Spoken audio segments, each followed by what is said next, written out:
from sea to shining sea and everywhere in between. Wherever you are around the country. This is America's Outdoor Talk program, Outdoors This Week. Outdoors This Week. Get the kids, get the dog, get the cat. Sit them all down next to the radio. We are going to be talking about the great outdoors today. And now, with America's latest news and talk on the great outdoors. This is a dangerous place, man. You've got 1,000-pound bears wanting something that you have. Here's your host, Alex Langer. Look out behind you, Lynn. There's a 1,000-pound bear. Oh, no. Roar. All right, folks, good morning. This is Alex Langer, and excuse a 1,000-pound bear in the studio, but we have a show that's even better than a 1,000-pound bear. Impossible, you might say, but it's true. It's true. I assure you it's true. We have with us today a legend in his own time. That's Captain Dick Loupe, L-O-U-P-E. He is the former host of Southern Outdoorsman TV, which, if you were in Knoxville, Tennessee in the late 1980s, you saw the show. Or maybe you didn't. But anyway, Captain Dick, as we like to call him, specializes in trophy largemouth bass fishing in Central Florida, and he's made his home there since the late 1980s. So, you know, he went right from Knoxville right to Florida, and he started guiding for big bass. And I believe he knows one of our regulars. I believe he knows the bass professor, Doug Hannon. So Captain Dick has fished with many music and fishing greats. He's fished with Porter Wagner, Jerry Reed, Tom Mann Jr., Neil Bonnet, and Davey Allison, just to mention a few. And I didn't know that Neil Bonnet and Davey Allison were in the bass fishing business or the music business. I didn't know that. Then, besides Captain Dick, we have Cheryl Bowden. Cheryl is the premier woman in female bass fishing today. She is from Dallas, Texas, and she just won the Ladies Bass Angler Association Classic. She just won it like last week. She is with us, and she's going to be talking about ladies bass fishing in general. She's going to be talking about her win. Going to ask her about the passing of Penny Berryman, who was maybe the best-known female bass angler of all time. Penny just lost her battle with cancer the other day. It was a very sad day for all of us in the outdoors. So that's it, folks. We also have every one of our usual suspects. We have Ron Linder with a special report today. What's the report about? Do you know? I think it was record carp. A record carp? Yeah. Yeah. I didn't know Ron fished for carp, but I guess he does. And then we have Larry Whiteley, who I always seem to forget. Then we have Sammy Lee, and then we have Wade Bourne. So all of those are going to be with us today. So stay tuned. It's going to be a bumpy ride.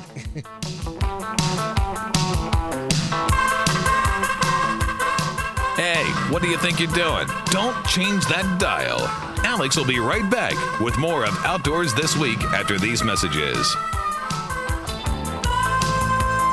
Hang tight. More of America's Outdoor Talk program, Outdoors This Week, after this.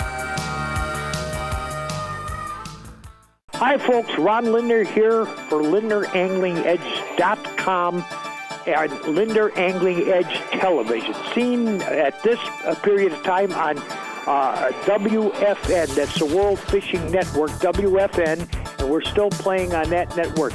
By the way, coming soon, we got a whole new bunch of programming that's going to start January 1st. Okay, we've all heard the stories of a muskie's ferocious feeding habits, and many are a myth, but some are true. Recently, my brother Al and guide Walleye Dan were filming on Lake Mille Lacs, and Dan hooked a 3-pound plus smallmouth bass on 8-pound test line, which was then grabbed and miraculously totally swallowed by a 45-pound muskie. Tall tales? Hardly. We got it all on film. There have also been documented cases of muskie taking on, small dogs and even attacking humans. In one Minnesota lake, a quartering-off swimming area had to be closed after a rogue muskie found its way inside the netting and bit a small boy. Interestingly, muskies are less aggressive than pike. Muskies are considerably more selective, examining your offering much more closely. Oftentimes, they follow your bait for a distance and turn away at the last second. A pike, on the other hand, will wildly attack practically any kind of lure bait that passes its way and do it with abandon, even at the side of the boat. More and more as we look in the world of fishing, we find that one of the very best but little known and even little used baits for walleye, and I might add smallmouth bass, is a critter that's called a tadpole mad tom. Most fishermen call it a willow cat. These tiny catfish look much like a tiny bullhead, but the dorsal fin and anal fin are all connected. Be extremely careful when hooking a willow cat. However, their needle-sharp pectoral fins can inflict a prick much more painful than a bee sting. While filming the professional walleye tournaments on the Mississippi River below the falls at the Twin Cities, we have documented many a big money tournament win caught on what? These little creatures. Yep, the willow cat. You may have trouble finding a bait shop that carries willow cats, however, but you can catch your own by making a string of empty pot cans and then stringing them in a river backwater. And those fish are there almost inevitably. Leave the cans overnight, pick them up the next morning. Like other catfish, little willow cats like to swim into holes and stay there. That's sort of protective for them. So the pop cans make an inexpensive, and I might add, effective trap. Until next time, tune us in at LindnersAnglingEdge.com or watch us on television on WFN. See you later, folks. Autumn camping is perfect. Coming up on Bass Pro Shops Outdoor World. Would you like to spend less time on the couch and more time in the fresh air? Would you like your kids to stare at a bobber instead of the TV? Would you gladly trade in your microwave for a Dutch oven? Then you belong at Bass Pro Shops. Every week, we offer free skills workshops to help you get started. See the store or go to BassPro.com for more information. Bass Pro Shops.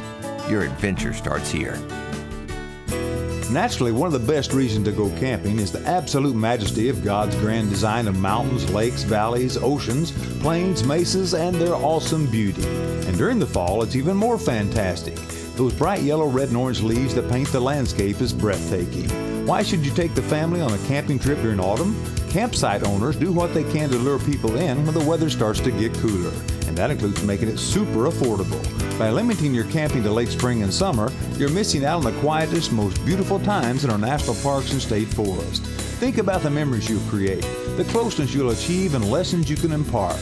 It can be a beautiful bonding experience for the whole gang. Summer's too hot and winter's too cold. Spring is okay, but it's so incredibly crowded. Autumn is just perfect. Until next time, get out and enjoy our great outdoors. I'm Larry Whiteley, and this is Bass Pro Shops Outdoor World. Thanks a lot, Larry. You know, fall is also my favorite time of the year because the fishing is just the same and all the idiots are off the water. So they've taken all their jet skis, their whatever skis, they've hung them up to dry. They won't be back until spring. Yay. So how cool is that? Very. Listen, I want to tell you about my next guest, Captain Dick Loupe, or Captain Dick as we know him around here. He has fished with many of the greats in fishing. He's fished with Porter Wagner, Jerry Reed, Tom Mann Jr., Neil Bonnet, and Davey Allison, just to mention a few. Those are very impressive names. They are. Half of them are alive. And he used to host a show called Southern Outdoorsman TV, which aired out of Knoxville, Tennessee in the late 1980s. And today he specializes in trophy largemouth bass fishing in Central Florida, and he's made his home there in the greater Orlando area for the past 25 or so years. So without any further ado, let's welcome Captain Dick Loupe. Dick, are you there? I'm here, buddy. That's great. You're coming in loud and clear all the way from Orlando. That's amazing, isn't it? It's amazing. Technology these days just blows me away. First of all, let me ask you about your guiding. You specialize in big bass. Where do you fish?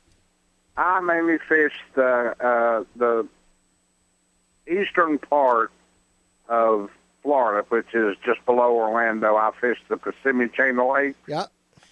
And also the Winter Haven Chain of Lakes in Winter Haven, Florida. I've been to the Kissimmee Chain, and the St. Johns River is there. Do you catch fish in the St. Johns? Well, I know the St. Johns from where I live it's way too far to go. Right. So by fishing the Kissimmee Chain of Lakes, you can go from Kissimmee to Lake Toho, which is up in the town of Kissimmee, or you can always go all the way to the Gulf of Mexico, or you can always go to the Atlantic. Right. Going down the Kissimmee River, so all the way to Okeechobee. Right. A lot of guides down there fish with horse shiners. Is that what you do?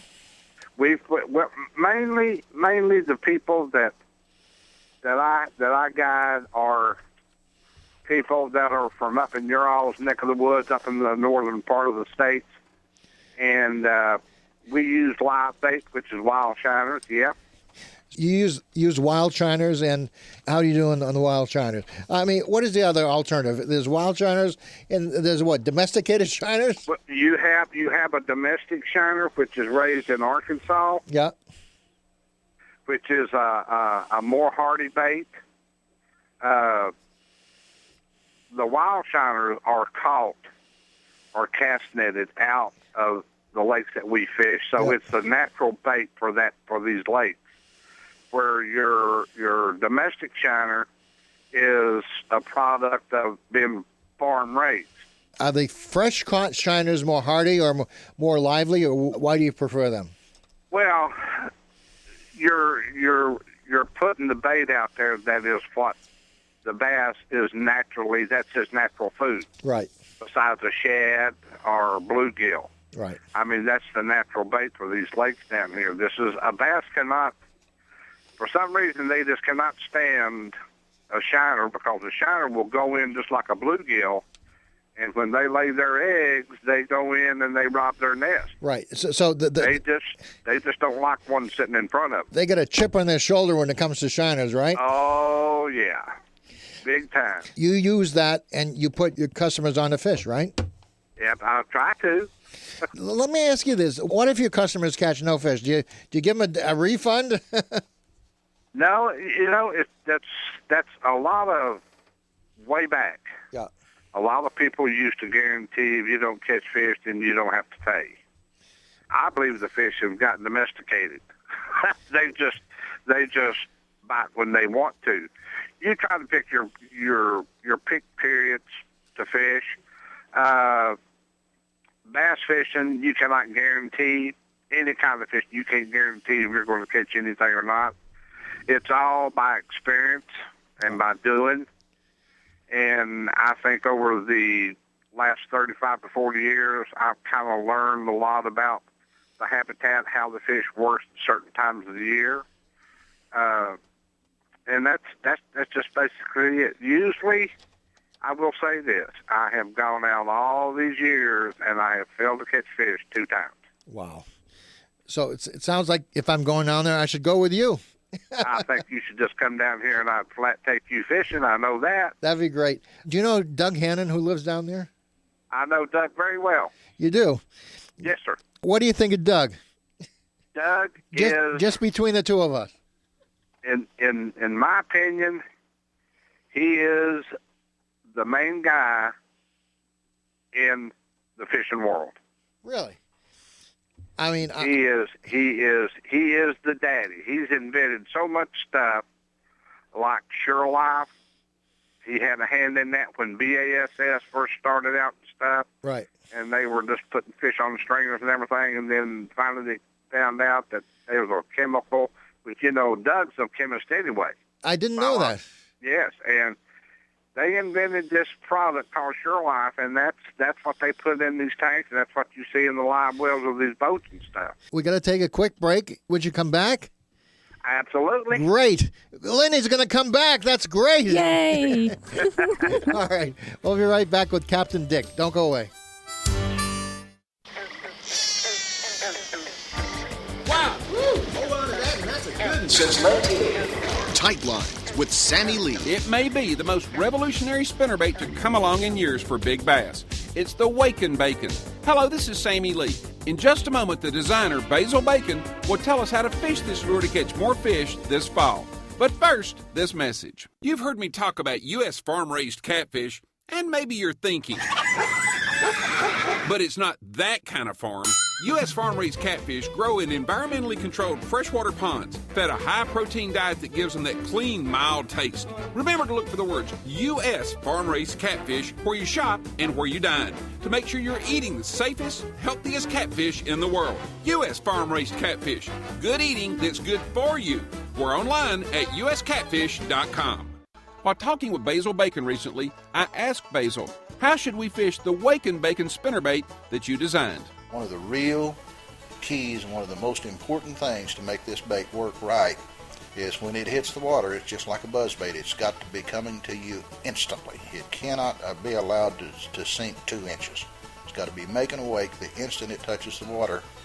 And you don't do this by raising your rod tip real high or swinging it around the side. Whenever it hits the water, you've got to have that bait pointing almost straight at it. And then move your rod tip just a little bit, but control the bait strictly with the reel handle. And once you get it where you want it, and it shouldn't take but about 3 or 4 turns, you've got it making that wake. And your rod tip, if it's over here in any direction too far, then you speed up just a little bit and catch up and crank your rod tip back down to where your rod tip is pointing almost straight at the bait. Not exactly straight. Not about 5 degrees off of straight, so there's just a slight bend in your rod, because when the fish come up and hit the thing, it's they don't come up and just jerk it back away from you. And you've got that rod tip down there, you can control it so much better, you can control the wake so much better with the speed of your reel handle than you can. If you got your rod tip down and pointing right at the bait, you can make the bait work good. If you start trying to control it by raising and lowering your rod tip, you can't control it, you can't get an even wake at all that way. Folks, if you've never fished a big-bladed spinnerbait just underneath the surface of the water, like Basil Bacon has been describing this week, then you're in for a new experience when you try it.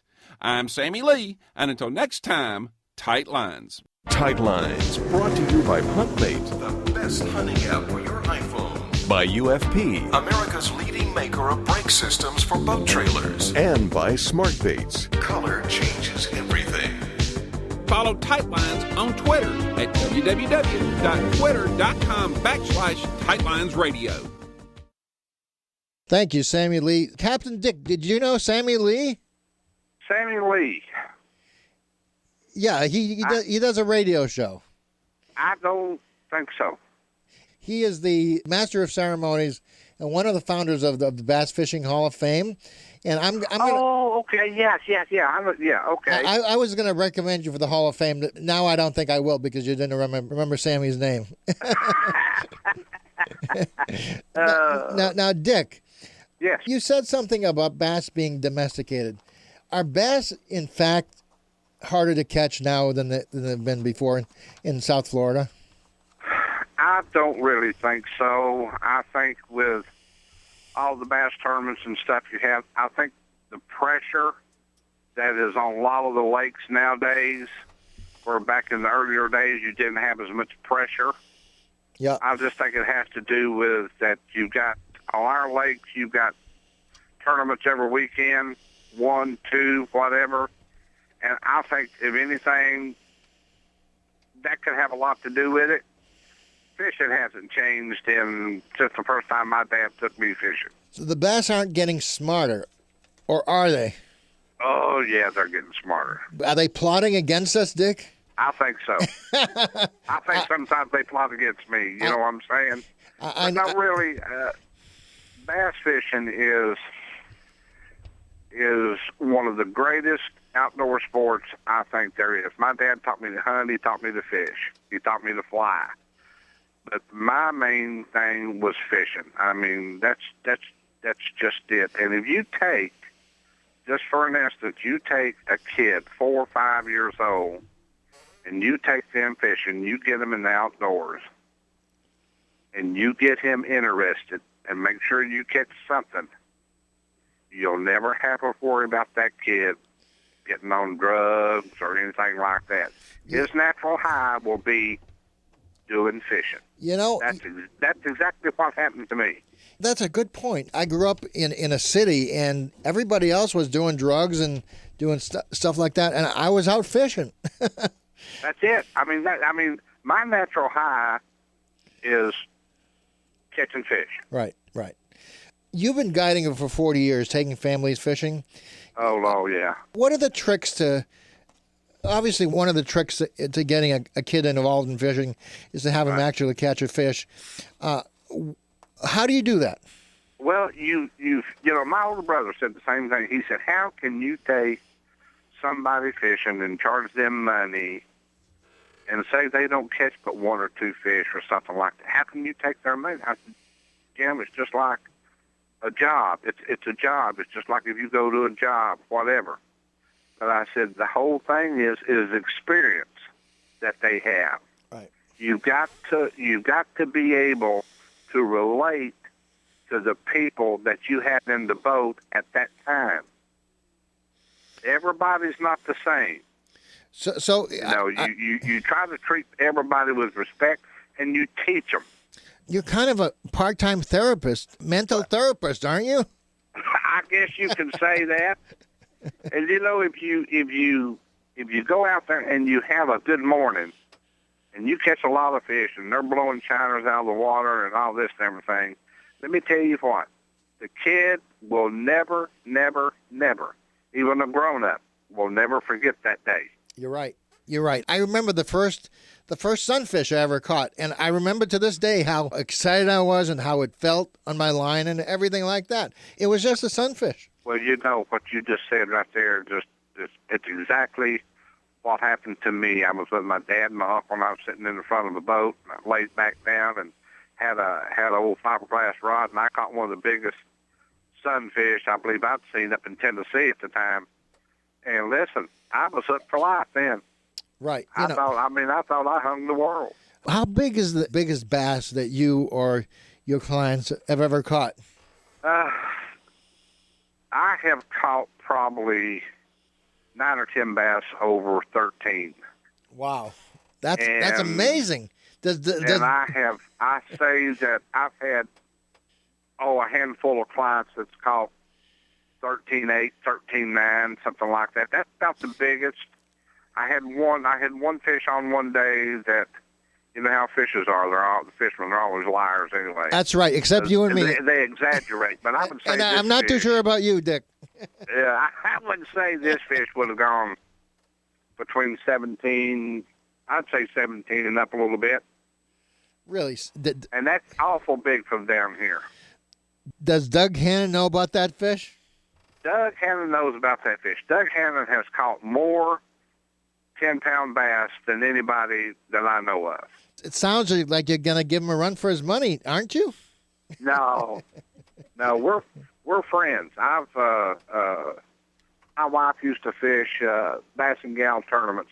Yeah. When I was with Abu Garcia, head of tournaments and promotions for them, and I met her to be at a bass and gal tournament, and she introduced me to Doug. Well, I knew Doug, but not that well. Right.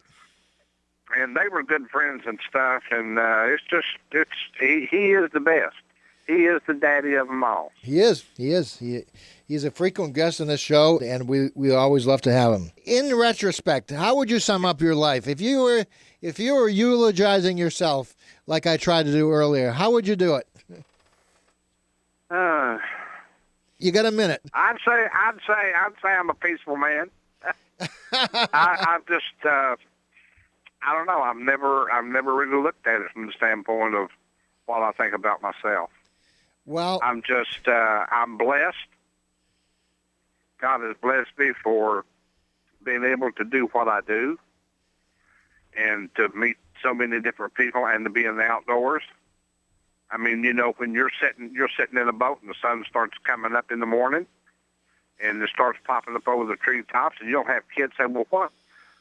Boy, that's pretty." I said, "You know what that is?" "No, what is that?" I said, "That's God's heavenly light." Yeah, that sums it up for me. Captain Dick Loupe, thank you for being with us. How can people find out more about you? Where can they go on the net? You can pull up. You can pull us up online. I'm trying to figure out. Well, that's something. Let me say something. Why don't you Google Captain Dick Loupe, and that's Loupe and Loupe at bassfishingguide.com. All right, do that, folks, and thank you for being on, Captain Dick.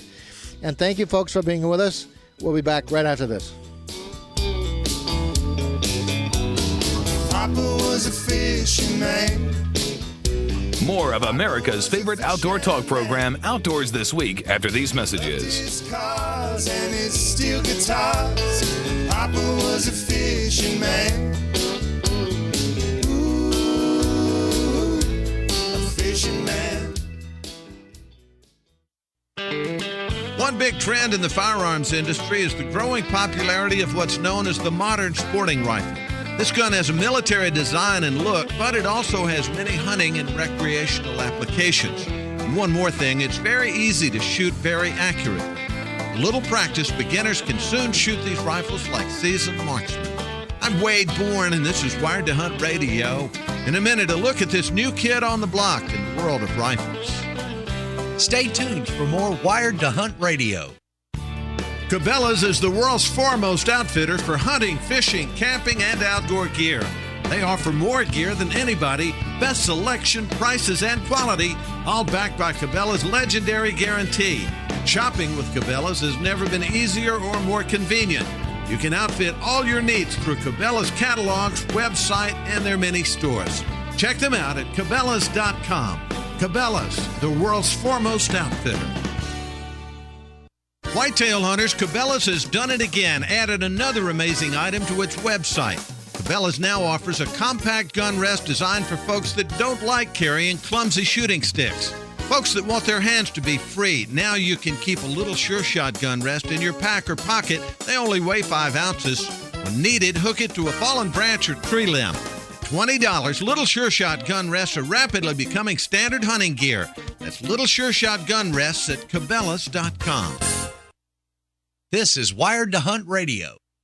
Smith & Wesson's version of the modern sporting rifle is the M&P 15, which comes in several models, including the M&P 15-300 Whisper. This rifle is camouflaged and shoots a .30 caliber custom-loaded round from Hornady. Smith & Wesson spokesman Paul Pluff recently told me that these modern sporting rifles are gaining broad acceptance among sportsmen.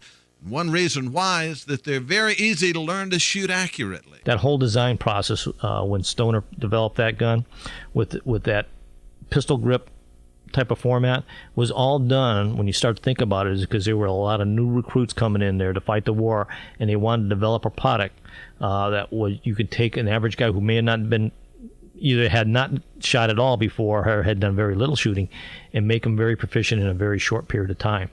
So that design was wrapped around that. So the gun is very easy to shoot. It's very accurate. And one of the things that we're seeing is more and more people are taking them out hunting. Paul Pluff continued that the design of these rifles makes them very compatible with scopes, red dots, and other sighting devices. Also, Paul said that ammo manufacturers like Hornady, Winchester, and Federal are now designing new high-energy rounds specifically for these rifles that make them very efficient for hunting. And that's today's Wired to Hunt Radio. I'm Wade Bourne saying thanks for listening and get outside. Thanks, Wade. And we have been supporters of women's fishing here for many, many years. And it was a big thing when Bass killed the WBT, for lack of a better word. And there were 2 women in the wake of that killing that said, we're going to continue ladies angling. And those 2 women were Cheryl Bowden and Secret York. And Cheryl Bowden, who is my next guest, is from the Dallas-Fort Worth area. And she grew up the youngest of 6 children. They learned how to entertain themselves in the outdoors. Now, Cheryl just won the LBA Association Classic on October 13th. And first of all, Cheryl, welcome and congratulations on winning the 2012 LBA Classic. Well, thank you. The thing that's been in the news for the most part in the last few weeks has been the passing of one of the pioneers of women's fishing. Could you tell us about that? Yes, we lost a huge pioneer in Penny Berryman. She lost her battle with cancer. She'd been struggling with it. Even the last year of the WBT, she struggled with that. It was causing her some hardships, and a few weeks ago she lost her battle with that, and so it's a very sad loss for us. She was not only an incredible angler, but she was an incredible individual. She was like the golden girl. If you're going to have one woman represent the sport, it was probably going to be her. She always had a smile, and she had that big shock of golden hair. So she was everybody's dream girl. She is a very unique individual. It's a great loss for us, but I feel very fortunate that I was actually able to meet Penny, even though I didn't really know her that well. She was inspiration for a lot of folks. Right. I mean, I met her off and on throughout the flying lure days, and that was almost 20 years ago, but she made an impression on me even then. She was always friendly and cheerful and always right up front. So absolutely. It's a great loss to women's fishing in particular, and to fishing in general. Now, Cheryl, let's talk about your recent win. You won the LBA championship, didn't you? Yes, sir, I did. Tell me about that. Well, if I'd been basing it on my practice, then I would have said I should have gone home, because I maybe, from Sunday to Wednesday, had maybe 3 keepers all week long in practice. Didn't have a lot of short fish even. So I was not expecting big sacks at all on my part. I was very fortunate, but every day the conditions changed. We had the cold front that came in. One of the days of practice, it was 37 degrees when we took off that morning. Wow. Another morning, it was 41 and foggy. That's crazy. Yes, it is. But that was a cold front that came through, and it is what it is. They also dropped the water on Guntersville. Yeah. Right around the time we got there, or just before, during, they dropped the water about a foot, and that messes with the fish on top of everything else too. It sure does. How did you cope with that? You had to think on your feet, didn't you? Yeah, I did. I mean, it was one of those things where Guntersville is huge, and there are grass mats everywhere. Yeah. My first day of practice, I went out like a lot of folks, and I headed up south. Headed out from where we were launching at near there at Bucky Howe Park. And I headed up towards South Saudi and North Saudi up into Goose Pond. Looked up in those areas, and the mats they overwhelmed me. I just did not know where to start, because there's so much grass that it's very hard to identify where to pick. And so I pulled my map out, and probably 6 or 7 years ago, my buddy Brian Elder, who's kind of been my mentor all along, he had marked some different places on Guntersville based upon pattern, summer pattern, fall, winter pattern. And I looked at the water temperature, and I said, okay, we're still technically in summer pattern. Fish are that water temperature still above 65 degrees. And there's an area that's up towards the dam that I've never checked, that he told me to mark. And when I got into that particular pocket, it was Honeycomb Creek. The grass there was there, but it wasn't so overwhelming. It was stuff that I could actually isolate and pick apart, and could come up with a pattern that would work for my style of fishing. That was, I guess, the one thing that I can say a hurdle that I've at least gotten over one of the hurdles. I haven't arrived. I've still got a long way to go, but I was able to fish my pattern. Now, fishing a frog is not my strength, but the type of water I was fishing more fit my style. Cheryl, we got to wrap up here. Where can people find out more about the LBAA? Well, we've got our webpage, which is www.ladybassanglers.com. And they go there. We got all of our press releases, our tournament results, all the different information there. And folks are welcome to go there and check it all out. And they can always email us at Lady Bass Anglers. Anyway, we've got our email address. They can email me at clbowden21 at gmail.com. All right. Or ladybassanglers at gmail.com. All right. Cheryl Bowden, thank you for joining us on Outdoors This Week. And good luck to you in the future. Thank you. It was incredible. Thank you very much. All right. Thanks a lot, Cheryl. You take care. Folks, another Outdoors This Week has come and gone. We'll be here next time on Outdoors This Week. Thanks for being with us.